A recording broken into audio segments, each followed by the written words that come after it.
everyone. Hello, and welcome back to True Crime Tuesday. I'm really excited to get back to doing these um, and, sharing some cases that I found extremely interesting to me. Um, some cases that, received some cases that received a lot of media attention, some that didn't. This one kind of did, and it's for very interesting reasons. um, but let me go ahead and say hello to everybody. Now, I know that true crime is not something that a lot of people are into. It is something that I am into. I do love watching documentaries about true crime. I love reading books on true crime. I have like 5 or 6 that I'm reading, and I love just watching YouTube videos about true crime. And I thought that I would start True Crime Tuesday. And you know what? I actually didn't tweet this out. Let me tweet this out. Oh my goodness. Okay, hold on just a second. I totally forgot to tweet this out. Let me see. Share, copy. I'm an idiot. Totally forgot to tweet this out. I'm usually really good at that. I'm really good at tweeting out when I'm going live, and I completely forgot to do that right now. So let me go ahead and do that live.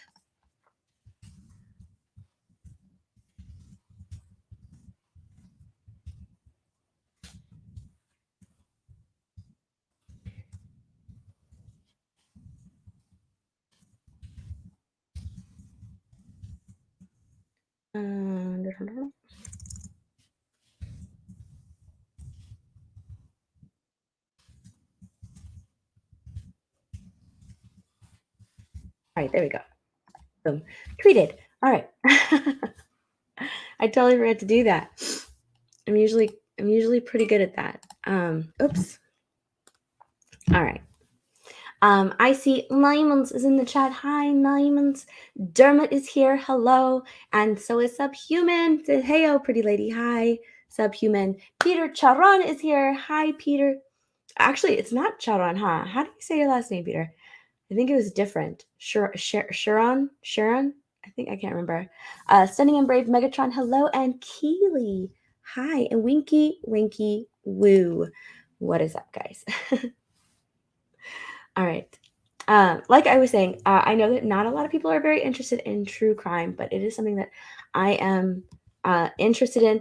And today we are going to be talking about Greg. We're not talking about Greg Lloyd. Greg Lloyd. Hey, Steph, I'm glad you're doing these streams again. I find them really interesting. Awesome. Yay. Yeah, I really wanted to get back to doing these streams. You could see me right here in this reflection. It's a little off-putting. Let me see if I can, well, let's see. There we go. I'll kind of do that. Yeah, I wanted to get back to doing these because, like I was saying, I enjoy them. So I wanted to get back to doing them.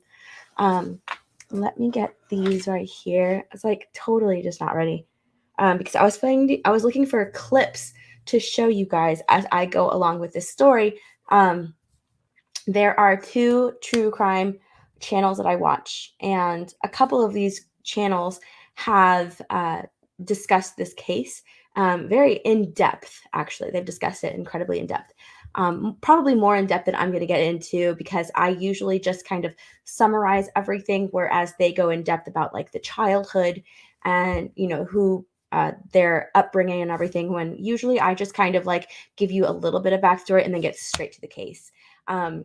So I am pulling from their channels, really just, I guess, videos of the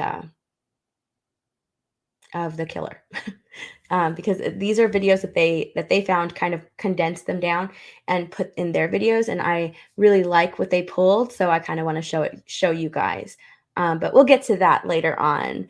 Alex is here. Hi, Alex. Dom, what is up? And TD. Hi, TD. How many pairs of glasses do you own? I own 4. I have these red ones. I have black frames. Actually, I have 2 black frames. I have my prescription ones that are in this drawer somewhere. And then I have some pink ones. I have these some pink clear frames. But these are the ones that I wear pretty much all the time. I usually only have to wear my prescriptions either when I'm driving at night or when my eyes are like really tired and I'm gaming like really late at night. Everything is pretty blurry, so I'll have to wear my prescriptions. I've honestly never met a woman who wasn't into true crime. It's scary. Yeah, once you I don't know, once you start, I've always been into it. Like I've always been into it. I find people who I find it incredibly interesting. I find that people who commit crimes, or what, I find their motivations to be incredibly interesting. What would cause someone to do something so heinous? Uh, and I really like serial killers. I don't like them, but I find them really interesting. In fact, I was actually watching a documentary today that's on Netflix that was like the Raincoat Killer. It's a Korean, um, it's a Korean documentary about a serial killer in Seoul, and that is really, really interesting as well. Just the depravity of behind the killer, the fact that he just needed to do it and how good he got at it, and the escalation of his killings, to where like it was like maybe like once every 3 months, or and then it got to make like once a month, and then it got to every 15 days, and then it got to every week. And it's just eh, it's really interesting to see that type of escalation and find out like what went into that, and the backstory, and how they grew up, and just what's wrong with them mentally. I find that incredibly interesting. I find that so interesting, as opposed to like the crime itself. Is It's not what draws me to these types of cases or to true crime. It's the the cause behind it, and what the drive, the motivation, the mental state, all of that is what I find interesting in true crime. So yeah. uh let's see. JD Valdez is here. Hello, JD, what is up? um Serial killers are my favorite. Just trying to understand them, it's amazing and sick, and it hurts the head. 100. Absolutely. I have an encyclopedia of serial killers. That I have an encyclopedia of serial killers, and it's unbelievable how many there are, right? Because you have the ones that are like everybody knows about, the famous ones, but then you have the ones that are like nobody really knows about them. They're kind of I don't want to say they went under the radar, but like they're serial killers that didn't receive notoriety. They don't have that notoriety, but the things that they did are whoa. It's just like, oh my gosh, how did I not know about this person? Um,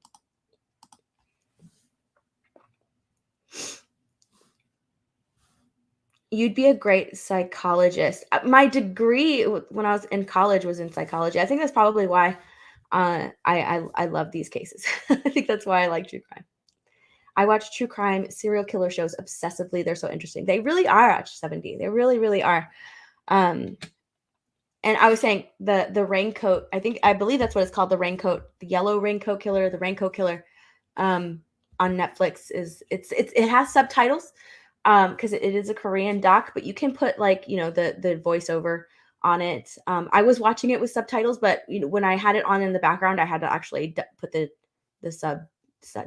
dubs on, so that way I can pay attention to it. So not so much the what happened at the crime, but the why. Yeah, the why. Because a lot of times I just can't wrap my head around.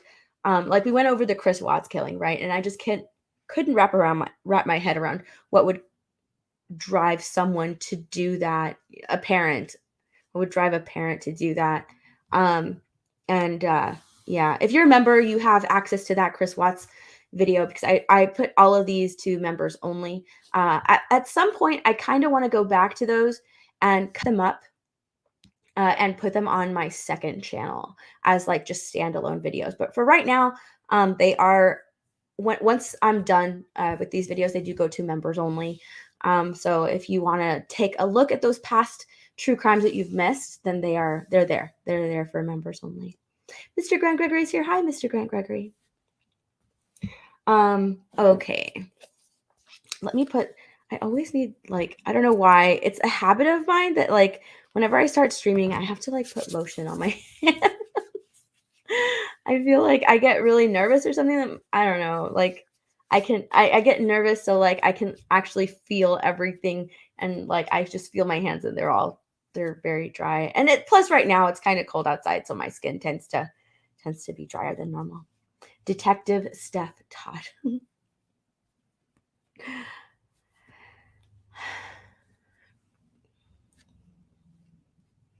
Oh, if anyone looked at all the true crime serial killer shows programmed to record and the save shows I've recorded on my DVR, they'd be like, dude, what the fuck? I'm the same way. My watch history on, like, on Netflix, I got Discovery Plus just for true crime.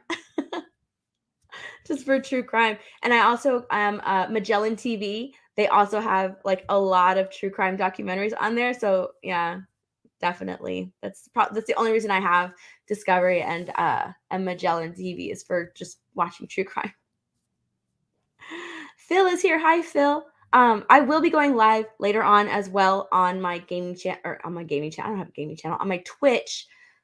Later on, probably after, either after or during Tuesday night's main event. So we'll see. We'll see. But for right now, let's go ahead and get started. I'm opening my soda. I don't have water. I usually have water in here. Michael Brent, ever played Kingdom Hearts? Yes. I did play Kingdom Hearts for a long time. I love Kingdom Hearts. In fact, I was so into Kingdom Hearts that, like, oh God, when was it? Jesus, it was years ago. I was playing it and I was so into it and trying to win this boss battle that a friend of mine lit my socks on fire and I didn't feel it. But it was I don't want to say like they lit it on fire. It's like, when you put a lighter at the bottom of their foot, like it lights the fuzz on fire, like that's what they did while I was playing it and I didn't even feel it. It's just like a quick burn. It does all like the sock fuzzies. Discovery Plus, Oxygen, and Investigation Discovery are gold mines. Yes, they are.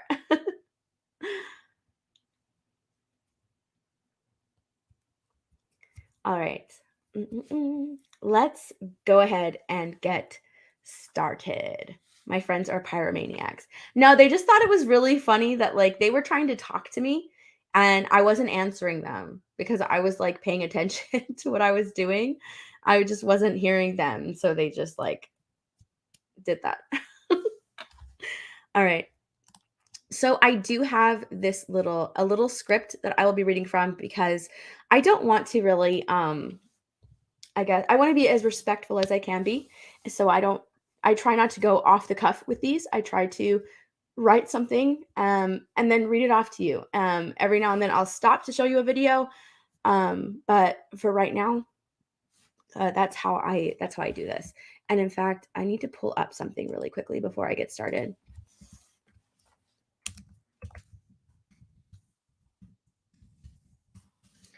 I didn't pull up a picture of these two, and we're going to need that.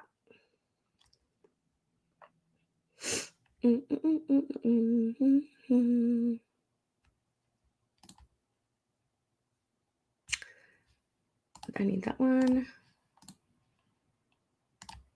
And that one. Yeah. Ooh, that one's really small. We're not going to use that one. That one's a good one. Let's see. How about this one? What does that one look like?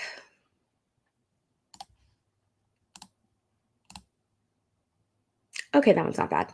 We'll use that one.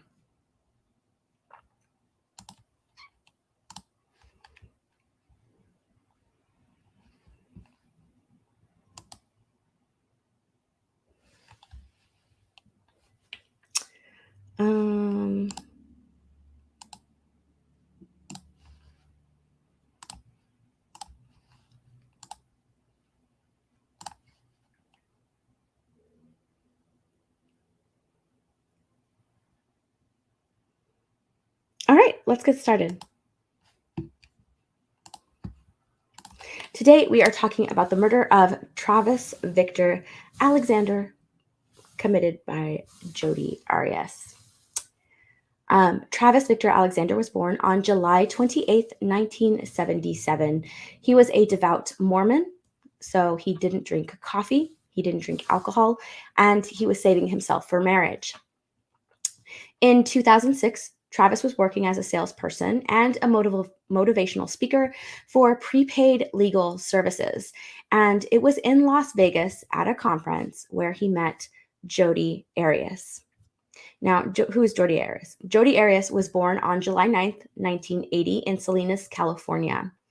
In September of 2000, In September of 2006, Jodi attended a conference for prepaid legal services where she worked in... Oh, my dogs are barking.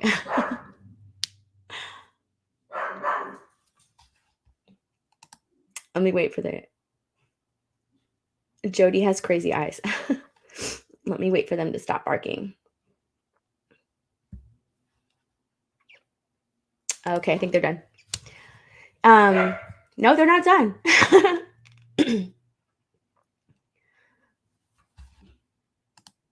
Jodi made them bark. I think they're barking because like around this time is when they pick up trash, and they're probably looking to see if I have trash. I don't, but I'm pretty sure that's why they were barking. All right. Hi, gaming or what? And Cal G. What's up? So in September of 2006, Jodi attended a conference for prepaid legal services where she worked in Las Vegas, where she met Travis Alexander. At the time of the conference, she was already dating and in a relationship with a man named Daryl Brewer.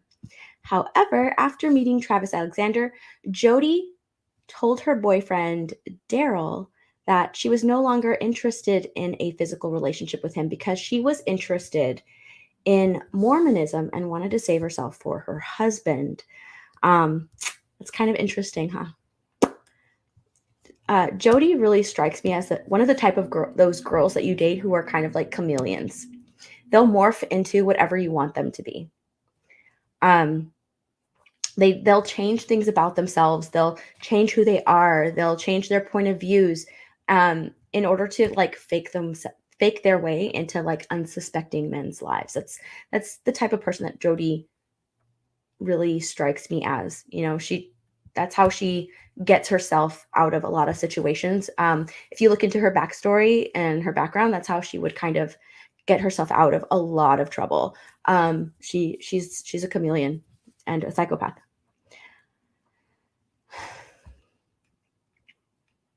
Now, after telling her then boyfriend that she wanted to save herself for marriage, a week after meeting Travis, the two began a sexual relationship. Now, like I said, Travis was a devout Mormon, but there was something about Jodi. She really must have charmed his butt off in order to, get him to go against his faith. Now, the two did not live near each other. Remember, they both met at a conference in Las Vegas. Travis was in Arizona and Jodi was in California. But the two kept their relationship going, calling each other, talking all day long. In fact, the pair had exchanged approximately 82,000 emails. That's a lot of talking. I guess I don't know. That's just a lot of talking. 82,000 emails since they met. While this was going on, now remember, Jodi still had her boyfriend after meeting Travis. And this was a live-in boyfriend. It's not like they were just dating and she had her own place. They were living together. So her live-in boyfriend, Daryl, but he decided that since Jodi had changed their relationship, to a non-sexual relationship because she wanted to save herself for marriage and their relationship was pretty much falling apart, he decided to move out of their home. And he let Jodi live there until they got their home sold, but it ended up being foreclosed. And, Jodi had already moved on with Travis, so she wasn't really too torn up about this failed relationship. And then 2 months later, after meeting Travis, Jodi was baptized into the Mormon church. and Travis was there to support her. And then she moved to Mesa, Arizona, where Travis lived. Um,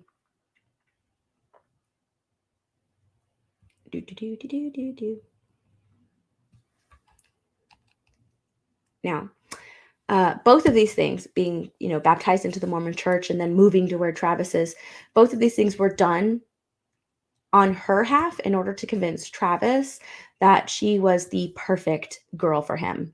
However, the two were never really exclusive. In fact, no one in Travis's life really knew about his and Jody's relationship. Like they knew that they were friends and that they sorry guys. Let me go ahead and look at the chat while they Her mouth is smiling, but her eyes are dead. Mr. Grand Gregory with $5 super chat. Here is some didgeridoo dollars for you. Love these streams. I'll catch the rest on the replay. Gotta work. See you on Saturday. And hail, Mr. Grand Gregory. Full Aussie. Hell yeah.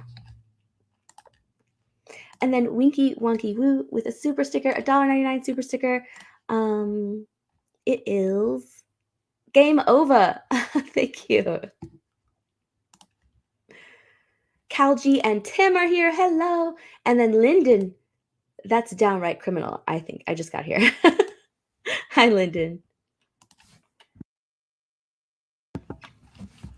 All right. I think they're done barking.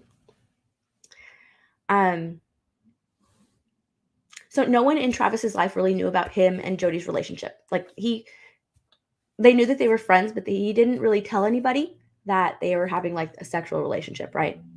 He was ashamed that he had lost himself and betrayed his faith, essentially not saving himself for marriage and having sex with Jody. And Jody became his little secret.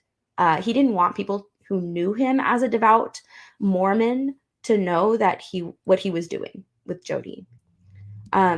Jody, however, she wanted to be exclusive with Travis. She, thought that she was in love with Travis.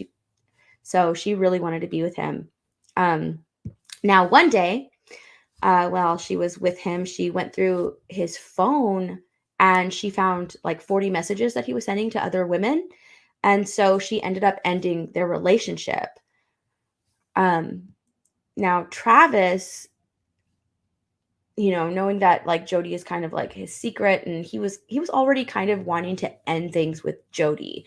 So he didn't really put up much of a fight when she wanted to end the relationship. He kind of didn't really want to be with her, and so he kind of really just wanted to move on. However, they did maintain their friendship and their sexual relationship. That's why I say friendship. So they did maintain that and their sexual relationship. Now, Travis did move on and he started dating other women. And that really didn't sit well with Jody at all. She began to have stalker-like tendencies. She would slash his tires. She would break into his home and steal things from him. She was spying on him to see who like he was dating, going on dates with. She would like literally hide in his bushes in order to spy on him. And then like when she would get caught, she would be like, "Oh, I was looking for something." She would write threatening emails to both Travis as well as the women that he was dating. And she even hacked into his Facebook and she would send messages to people pretending to be Travis.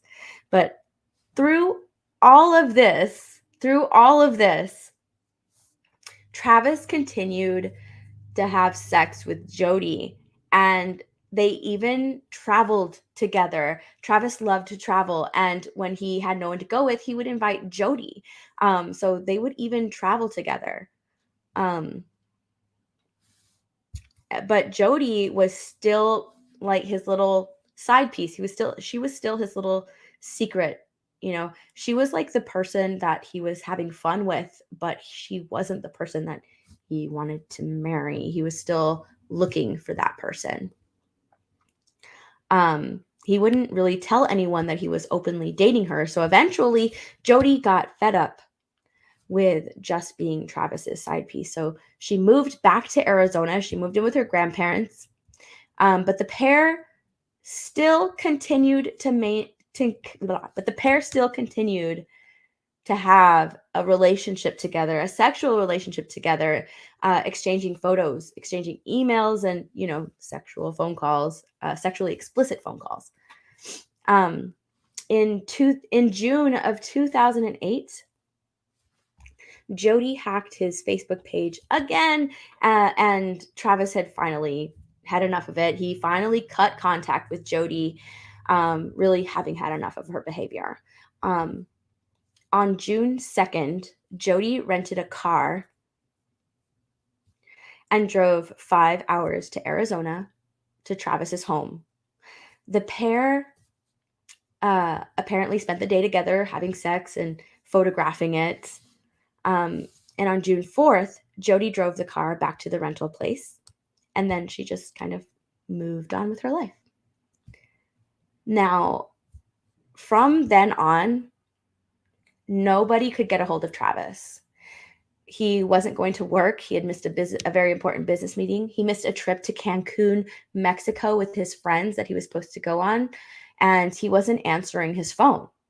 So, you know, because of all of this, nobody knew where he was.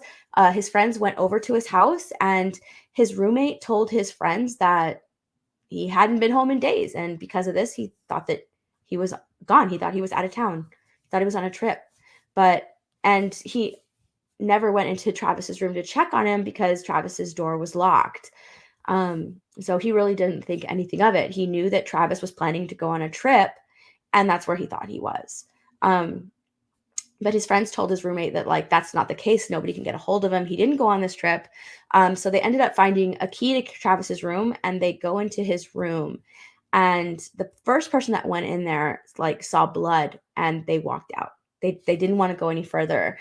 And his roommate ended up going into his room, and he, you know, found blood everywhere. And then he found Travis dead, stabbed on the floor of his shower.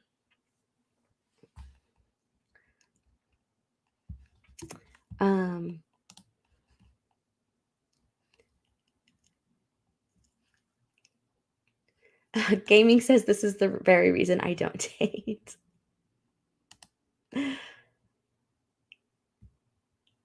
Not all the fish in the sea are crazy like this one. She's not a fish, she's a shark. Yeah. Let me double check something really quickly. All right, that.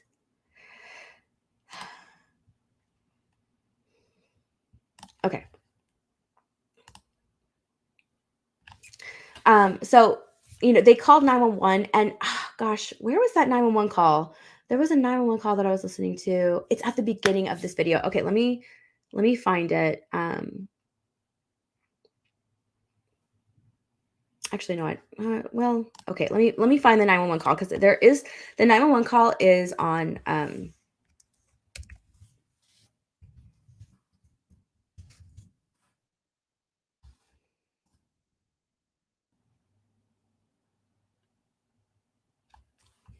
All right.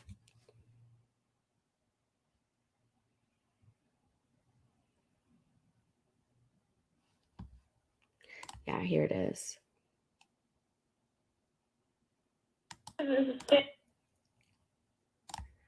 All right, we'll only play a little bit of it just because it is a 911 call, so we'll only just play a little bit of it.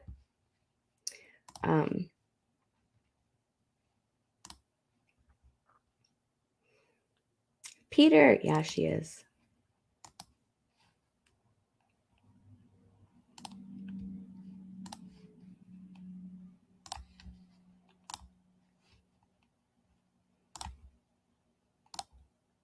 What's going on?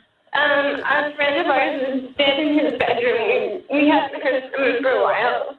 We think he's dead. His roommate just went in there and said there's lots of blood. I didn't go in, but I can give you the phone to someone who went in there.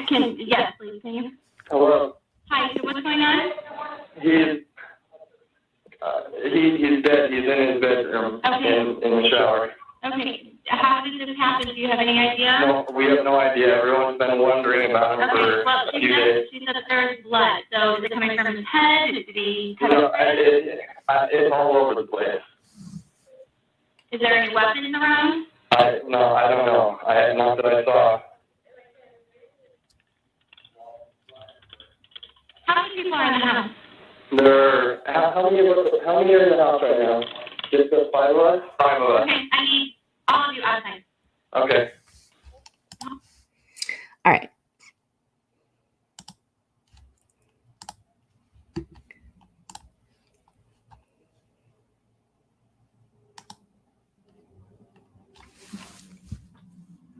So that was a little bit. I didn't want to play a lot of it, but I did want to play at least so that's a little bit of the 911 call. I didn't want to play the full 911 call. It's about 5 minutes long. You can find it on YouTube if you're interested in it.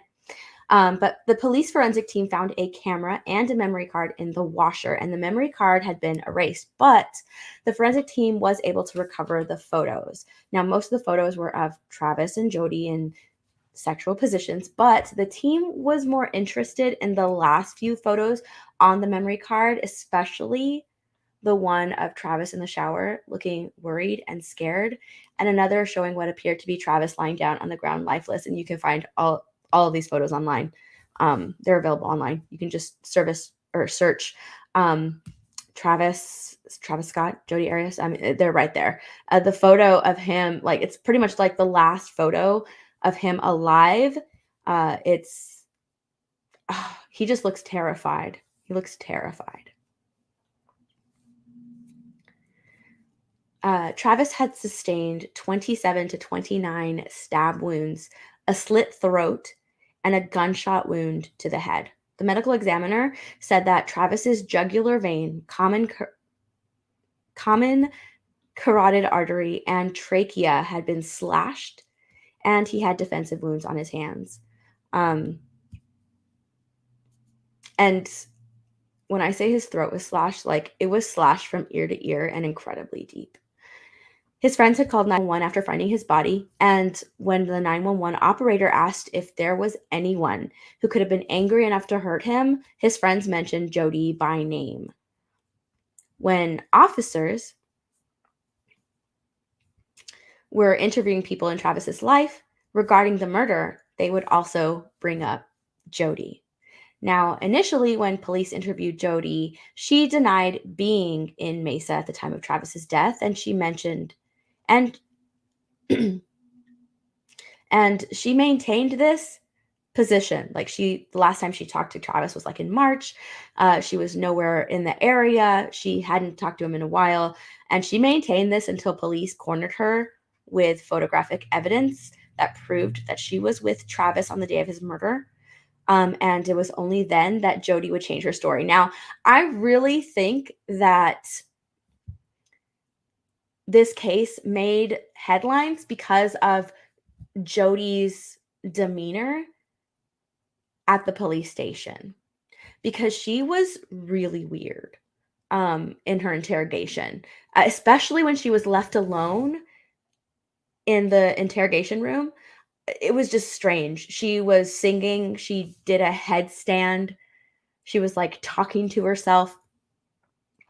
And I really think that that's why people latched onto this, because of her behavior. It was so awkward. Like, she apparently loves this man, and he's found dead, and she doesn't really seem all that upset. In fact, she's singing and doing yoga.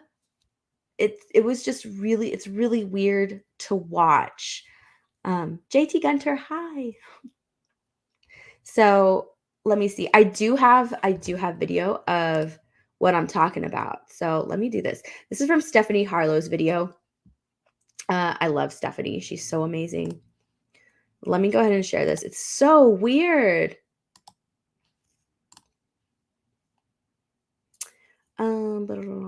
Let's see. Is it this one? Yeah, it's this one.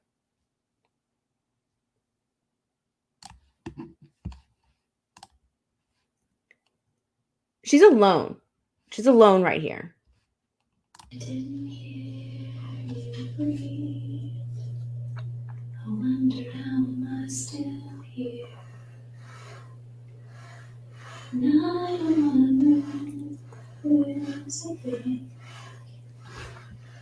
might change my memory, and I won't go, and I can't breathe until you're resting here with me. Holy night. So freaking weird. Who does this? Now she's crying. Now she does know that like she's being recorded. This is the day of our dear Savior's return.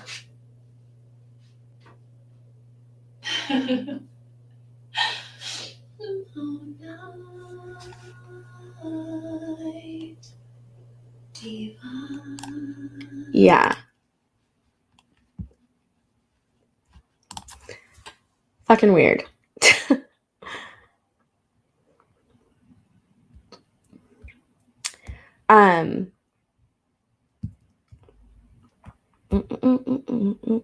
So when she was, I'm sorry, I'm trying to get back to my finding my spot, trying to find my spot in the thing. All right. So when she was cornered with that evidence that she was actually with Travis on the day of his murder, she would change her story. Now, Jody told police that 2 intruders, a man and a woman dressed all in black, had broken into Travis's home, stabbed and shot Travis, murdering him, and then tried to attack her as she ran away. They pointed the gun at her and they pulled the trigger and nothing came out. She was saved. She told police that she was, when police asked her like why she didn't call police and report anything, she told police that she was worried that the attackers would find her and kill her. And that's why she didn't call police. There is video of that as well. Let me see here.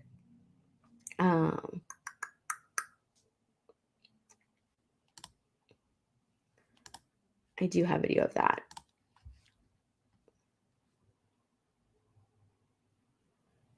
Is this it? Oh, no. Oh, this is something different. That's right. I forgot. Okay.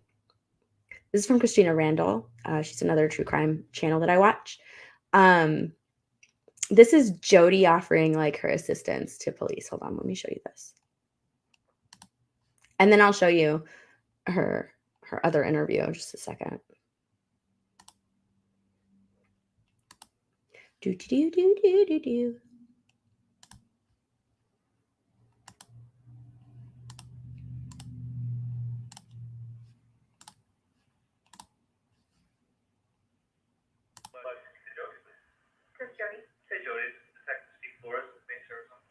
Oh, hey, how are you? Good. I just got a message from one of my patrol officers that needed to talk to me about something. Well, I just wanted to offer any assistance that I might have. I was a really good friend of Travis's, and I just, I know that I don't know a lot of anything, but What have you heard so far? I heard that he passed away, and that it was, I don't know. I've heard all kinds of rumors. I heard there was a lot of blood. I heard that his roommate found him, or his friend found him, or people were. I'm sorry. So I'm upset, but I've heard that nobody's been able to get a hold of him for almost a week, and that was about the last time I spoke to him too. Which is actually why I thought my friend said I should call you anyway and let you know the last time I talked to him. Yeah, absolutely. I mean, any help we can get from anybody with any kind of contact with him. I used to talk to him quite regularly. I used to live there. I live in Northern California now. But after I moved a few months ago, and after I moved, we kept in touch very regularly, and kind of fell back a little bit. That we got down to about a couple times a week, but I hadn't heard from him. I talked to him. Yeah, she crazy. I think it's in this video actually where they talk about let me see. Yeah, here it is.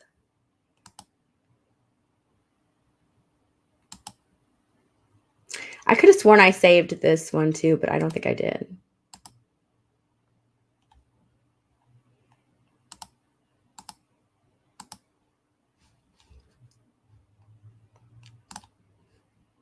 Devil-Eyed Elvis for $10. Hey, how are you? I hope you're doing well. Thank you so much. And then Peter for $5 off to do some country dancing. Have a great night, Steph. Oh my gosh, you have fun. Have the best time. Me and Peter danced together at the Arizona meetup, and it was a ton of fun. It was a ton of fun. He taught me how to swing country dance. That was a lot of fun. Have a great night. And Devil-Eyed Elvis, I hope that you are having a great night as well. He's a great guy, Devil-Eyed Elvis. He's a great guy. So I hope you're doing really, really well. DM me. We don't talk anymore or talk much. All right. Let me see here. All right. Let me share this because this is where she changes her story.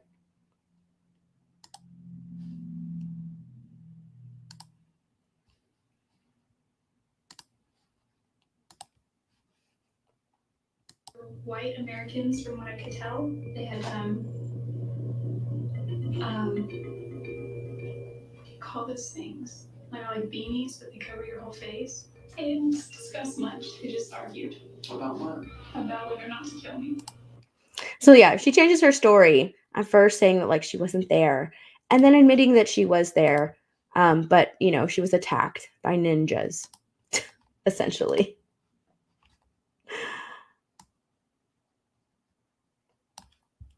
So on July 9th, 2008, she was indicted for first-degree murder, and she was arrested 6 days later. In September, she was extradited to Arizona to stand trial for the murder of Travis Alexander. Jody pleaded not guilty on the grounds that she killed Travis in self-defense, claiming that she had been the victim of domestic violence. Like, how many times is she going to change her story? Wow. She accused Travis of being physically, verbally, and emotionally abusive, and she needed to defend herself.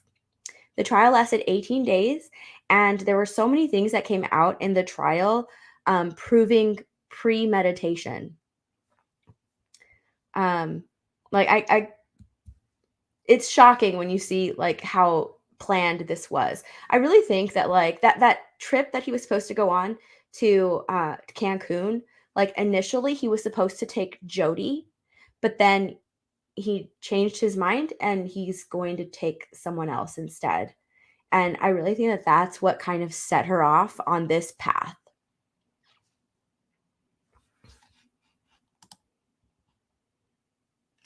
Oh, you've been okay, good. All right, awesome. I'll look for that message. Dom says insane. Yeah.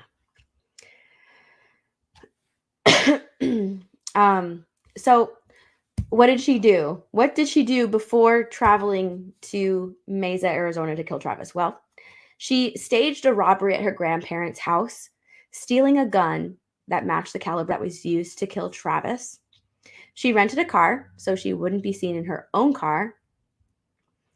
She filled up a bunch of gas cans and, stocked them in the car. That way, she wouldn't have to stop at any gas stations and be caught on camera. She wouldn't have a paper trail showing that she was traveling from California to Arizona. And she also dyed her hair brown, so that way she would appear different and nobody would recognize her when she went to visit Travis. She took the front license plate off of the rental car, and then the back license plate she actually turned upside down. So, it'd be hard to identify a plate number if she ended up like getting caught or if anything bad happened. And then finally, after killing Travis, she called him and she left a voicemail on his phone so people would think that she didn't know that he was dead, that she thought that he was still alive and he just didn't answer the phone. So, she left a voicemail. Yeah. After killing Travis, she drove to another man's house who lived in Utah.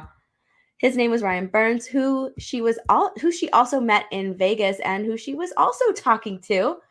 The pair ended up making out that night. Ryan had said that when she met Jody, she was a blonde, because she was blonde, like in the photo that I showed you. But when she showed up, she had brown hair. And not only that, but her hands were all cut up and covered in bandages. And she blamed this on a work accident. Let me show you what she looked like when she showed up, because this is pretty much, you saw the photo that I showed you before. She was blonde. That's how she looked when she met Travis. Well, this is what she looked like here. Hold on.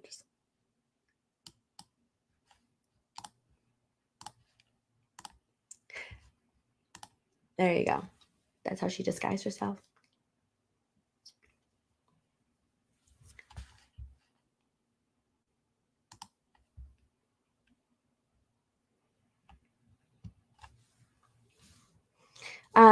So when Jody went on trial, this is pretty much what she looked like before. She gave herself bangs. She made herself look like really homely, very innocent looking. Didn't wear a lot of makeup. She didn't wear glasses as far as anybody knew, but when she went on trial, she wore a pair of glasses. She wore some frames. Made herself look homely, I think, to make herself look more innocent.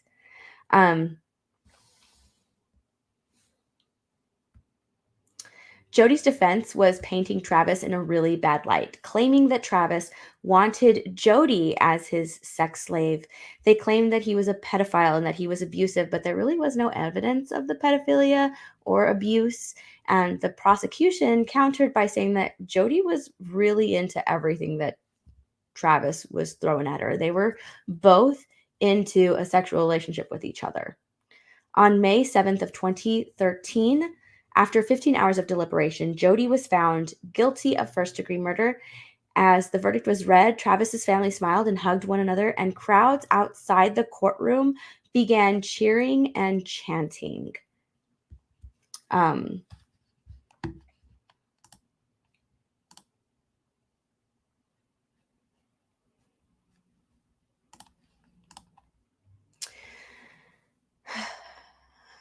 Now, following the conviction, the prosecution was required to convince the jury that the murder was cruel, heinous, or depraved for them to determine that Arias was eligible for the death penalty. The penalty phase began on May 16th of 2013, and Jody once said that she would welcome the death penalty if she was guilty because she didn't want to, be on this planet without Travis. But then she changed her tune after she was found guilty. Pretty quick. Jody got up in front of the jury and said that she didn't want to face the death penalty for the sake of her family, and that there was so much that she could do from, behind bars, so much more good that she can do from behind bars, that she can start a recycling program in prison. She can grow her hair out and donate it to Locks of Love. She can start a book club. She can teach Spanish lessons and start a t-shirt campaign for victims of domestic violence. And she brought out a shirt that she had made, that she had designed, that said survivor on it. And she said that she could sell these shirts and that all proceeds could go to the victims of domestic violence. Yeah, bravo. That's great. Let's show you that footage. I have that.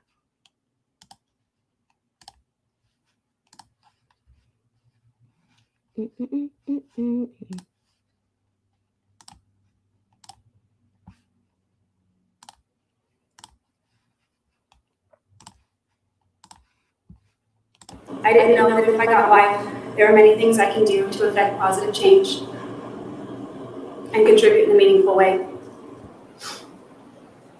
In prison, there are programs I can start and people I can help, and programs that I can continue to participate in. A few months before trial, and by that I mean jury selection, my hair was past my waist, and I donated it to Locks of Love, the nonprofit which creates wigs for cancer patients who lost their hair. In fact, that was my third donation to that organization since I was arrested. Over the years I've spent in incarceration, I've received many requests from women to teach them Spanish or American Sign Language. If I get permission, I'd like to implement a recycling program. The women's prison in Goodyear houses thousands of women, and each week, huge loads of waste are hauled off to a landfill. This is one small thing that could have a far-reaching and positive impact on the community and on the planet. There's a higher rate of illiteracy in prison than in everyday society. I know that reading has enriched my life by expanding my knowledge base and opening my eyes to new worlds and different cultures. I can help other women become literate so that they too can add that dimension to their lives. Along the lines of literacy, I'd like to start a book club or a reading group, something that brings people together in a positive and constructive way so that we can share and recommend other good books and stimulate discussions of a higher nature. Additionally, I've designed a t-shirt. This is the t-shirt, of which 100% of the proceeds go to the victims of domestic violence. That's pretty much what it is. That's insane. Yeah.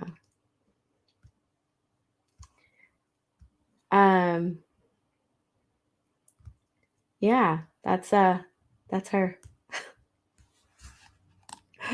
On May 23rd, the sentencing phase of Aria's trial resulted in a hung jury, prompting the judge to declare a mistrial for the phase. The jury had reached an 8-4 decision in favor of the death penalty. On April 13th of 2015, Jodi was sentenced to life imprisonment without the possibility of parole. Thank goodness she's behind bars. Now that video of footage, that piece of footage was from Stephanie Harlow's video, and she also found this interview that Jodi did. It kind of shows in this interview the type of person that you're dealing with. I honestly think that she doesn't feel a thing. She doesn't feel bad about what she did. Because the interviewer accuses her of, like, you haven't said you're sorry to Travis's family. And she's like, I did. I said, I'm sorry that things ended out like this or something like that. And then he's like, but you didn't say sorry. And she's like, well, I'm sorry you feel that way. Just something like that. Like, I really don't think that this person feels any guilt about what she did. I think that she almost feels like he deserved it, when in reality he didn't. But let me show you that interview, because I found that I found that interview quite telling. Because at the end, she calls him a hater. Who does that?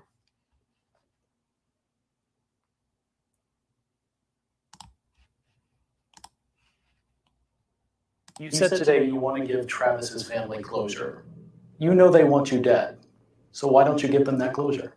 What do you mean by that? Why don't I kill myself? Is that what you're asking? No, why don't you accept the fate of the death penalty if you know that's what they want? If you truly care about their closure. Why didn't you apologize to them? I did apologize to them. You never said, I'm sorry. I said that I'm sorry, that I'll never be able to make up for what I did, and that I can never replace their loss. But you didn't use the word, I'm sorry. Well, then I'm sorry I didn't say that, because certainly I am sorry, especially since nobody believes what I'm saying anyway. You said it right there. No one believes a word out of your mouth.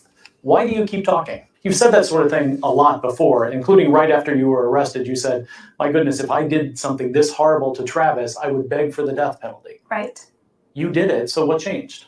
My family changed my mind. If you were on that jury and you had heard what they have heard, would you kill you?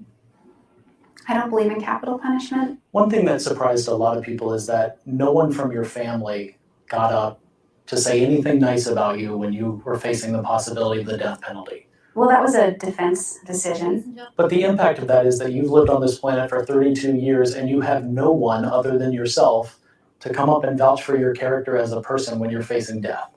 Well, I did have people, and they were not called. And to people who say you shot him, you stabbed him, you slit his throat, and then you killed him a fourth time when he was already dead by making up things about him to ruin his reputation, you say what? Nothing was made up. Nothing was made up at all. I mean, it was a defense strategy for me to take the stand, and once I was on the stand, I was obligated to answer the questions that were posed to me. But you know no one believes you, right? That's not true. So you think people should feel safe if Jodi Arias is out of these four walls at some point? I think so, yes. If you're not abusing me and attacking me and threatening to kill my life, there's no reason to fear. I didn't know that you were a hater when you came to interview me.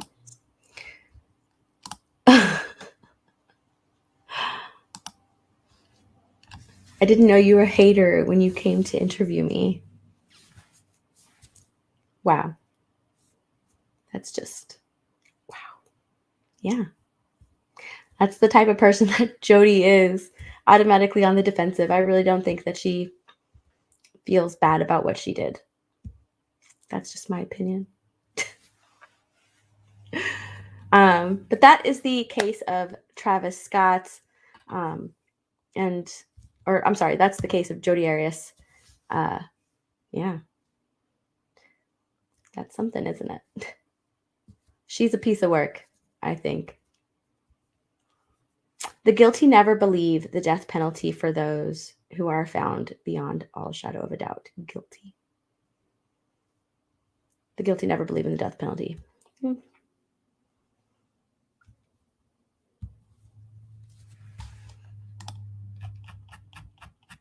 Oh, did I say Travis Scott? I'm sorry, I meant Travis Alexander. Sorry. Yeah, so that's the case of Travis Victor Alexander. And yeah, I hope you enjoyed listening to it and learning about it. There are a lot of videos that go into more detail, obviously, because I just pretty much skimmed the case in a retelling for you guys, so that way the stream doesn't go too long. I typically like to keep my True Crime Tuesdays about an hour in length. So I just kind of give you an overview of the case, but there are very, very in-depth videos if you want to know more about this case, that go into like the backstory and childhood and things like that, and really go into like showing you photos and stuff. I just kind of, I don't know, do like a broad overview of the case and show you a couple of videos and a couple of pictures. But yeah, that's the case of Travis Alexander and Jodi Arias. I really think that she is a psycho. So I hope that you guys enjoyed watching True Crime Tuesday. JD is clapping, yay. Dom says great video, thank you. Phil is still here, yay. TD enjoyed it, yay. Zach says that was really good. Thank you very much. David says people wonder why I'm single. Yeah, true that. That's how I feel. Yeah. Yeah, I definitely, being, watching true crime and stuff like that, you definitely keep your guard up a lot. Yeah, definitely. And you learn to like kind of look around you and take note of things just in case. But yeah, that's today's stream for true crime. I don't know what I am going to do for next week. I don't know. I still need to get together with Mara because I know that I promised you guys a serial killer stream, and I really wanted to do that stream with Mara because she is very much into true crime as well. Mr. Grant Gregory is a new member. Thank you. Thank you so much. Oh my God. Arias is so much like my ex. Oh, eek. That's scary. That is scary. Situational awareness. Yes. I'm not too sure what I'm going to do next week. I still need to get with Mara. Like I said, I still need to get together with Mara and see what we're going to do. She also has like an encyclopedia of serial killers, so we can just kind of go back and forth on the case of whoever we decide to go into. That stream might be a little bit longer just because it's me and her, and we're probably going to be talking and going over a case. So that stream might be a little bit longer.